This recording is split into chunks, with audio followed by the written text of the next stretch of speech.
Today we're taking a look at ASX listed stock Fortescue Metals Group, ticker FMG, performing some technical analysis and making some predictions on where we can expect to see FMG go in the near future. Let's get into it.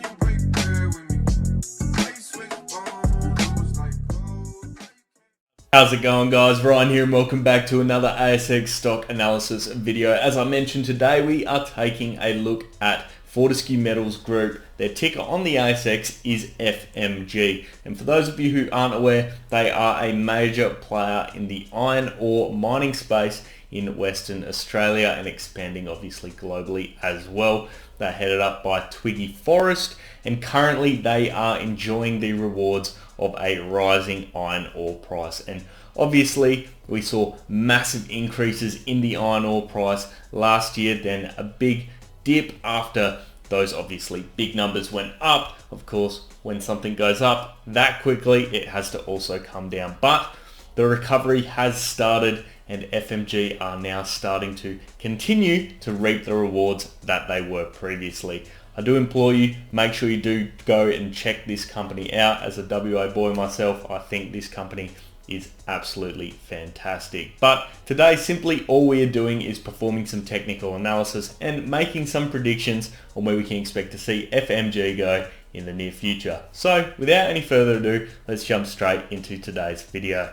Welcome into the FMG chart, guys. As you can see, currently we are sitting at a share price of $19.87, and that is sitting smack bang on our 200-day moving average, which is at $19.91. You can see we've unfortunately fallen below that in the past few days after breaking back through it, but the current candle is a hammer, which is a relatively bullish pattern. So I think what we're going to see is a bit of buying momentum coming in, especially with the iron ore prices at the moment increasing day on day, and that will push us back above the 200-day moving average to hit the 20-day moving average at $20.38, and we'll see at least a test of that occur at some stage. But let's just zoom out for a second before we start getting into the specifics of what's going on at this point in time.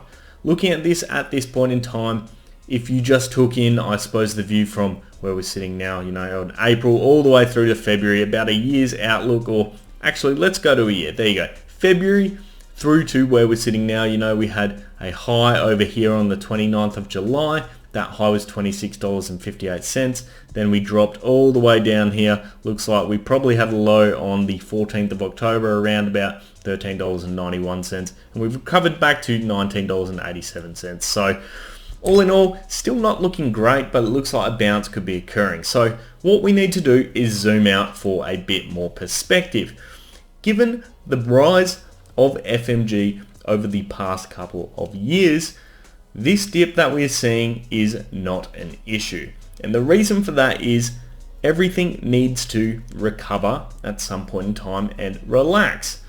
When we see a huge period of growth like we saw over the past few years from 2019 through to the end of 2021, we need to see that calm down a bit, move down, people start to exit before the next flow of investors start to come in. That's exactly what we've seen. So all in all, FMG is performing really well, as opposed to even, I suppose, when you look at the overall stock price in the past year, might not have looked like it was performing as well then, but it is overall.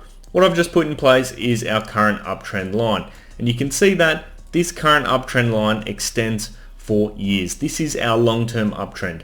As long as we maintain this line, the stock will continue to trend in an upwards manner. So all in all, I think we're looking good, given that we had a major bounce off this point in the past few months at the end of 2021, and we are now moving in an upwards direction. Of course, we are starting to see the crossover of a few of our moving averages. The 20-day back in November surpassed the 50-day and has just recently surpassed the 200-day as well. That was only on the 17th of January. Two very bullish indicators for us initially. Now, interestingly enough, we've had on the 28th of January, a few days ago, a big red day, a big red sales day. and that would be due to the fact that the 200-day moving average has failed once again. So hopefully what we see in the next few trading days is basically us being able to get back over that 200-day moving average and starting to move in an upwards direction a bit like that. Let's put in a few key points of horizontal support and resistance. First and foremost, there is, I suppose, a major point, I'd say, of support right about here at $19. You can see that on many occasions this point has been critical for us. It has been a critical point of resistance over here back in August of 2020, as well as over here in November of the same year. It has then been a point of support and a nice bounce point for us in March of 2021, a major breaking point for us in September of 2021, and has been a major point of resistance and support for us, of course, towards the end of 2021 as well. And right now is acting as support for us. And the 50-day moving average is now moving up to that point as well. So I do expect to see it hold up in due course. So all in all, that is our major point of horizontal support. Now, where's our major point of horizontal resistance? Well, let's start to move things up a bit. I'd suggest that one of our key points that we need to try and, I suppose, get above is probably going to be where we touched previously, $21.50. As you can see, we had a few tests in our recent run of this mark, and it has been once again another major point. Once it failed over here in August, we saw big gaps, big dumps starting to occur, and panic set into the market of FMG. Once again, you can see across the board on many occasions this has been a major point of price action for us. So all in all, that is the key point, and that is realistically the target we should set in the medium term for FMG right off the bat. Of course, let's have a quick look at a few more indicators. Volume wise, not too much going on apart from the dump that we did see on the 28th of January. Other than that, nothing too interesting going on. The dump allowed us to hold up. It's all good. RSI, let's have a look at that one. This probably needed to cool off. And that's exactly what had happened. You can see when we were hitting that top mark over there, we were in the overbought range. And that's because we had that nice bounce off our big upwards trending line. And now we've had to cool off a bit. And this dump that just occurred has helped us out significantly. Literally within the space of a few days, we went from an RSI up here on the 20th of January of 68.14, basically in the overbought range, having just come out of it. And it went all the way down on the 28th of January, just a week later, to 45.78, below the halfway mark. So all in all, currently sitting at 50, smack bang in the middle. We're looking good. We're looking primed for another run of this stock. So all in all, not too shabby. And given that the overall market on the ASX has not been performing well, this is looking very healthy. Let's have a look at the MACD. Chuck that one up. As you can see, we also had a cross of the 12-day EMA crossing down below the 26-day EMA, which also would have driven a bit of this dump that had occurred. People panic when they see these major indicators start to drop, but keep in mind, look at the green period we had just had.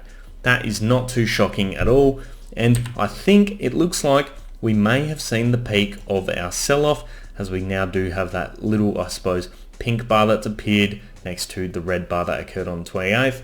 That was today, the 31st, that pink bar has appeared, and hopefully we start to see this hollow out a bit, and then the green starts to appear as we try and test this key point at $21.50. And of course, our 20-day and 200-day moving averages, which are giving us a bit of resistance at this point in time. All in all, what is the target for this video? Well, quite simply, we've got two key things we need to do. First and foremost, get through the 200-day and 20-day moving averages. The 200-day is going to be significantly harder than the 20-day. So, pass the 200-day. Second, hit and retest $21.50. That will be critical for us moving forward. And that will be a major reason for us to then go up and start potentially testing new all-time highs. That is the major goal and the major outcome for us. I'm expecting the price action we're going to see potentially to be a bit like that. That wraps up today's analysis on FMG, guys. I'd love to hear your thoughts down in the comments section below. Of course, if you did enjoy today's video, make sure you do leave a thumbs up. And if you want to see more of this sort of content, hit subscribe and turn on those bell notifications. I'll leave it there for today, guys. I hope you have an awesome day. I'll see you next time. Cheers.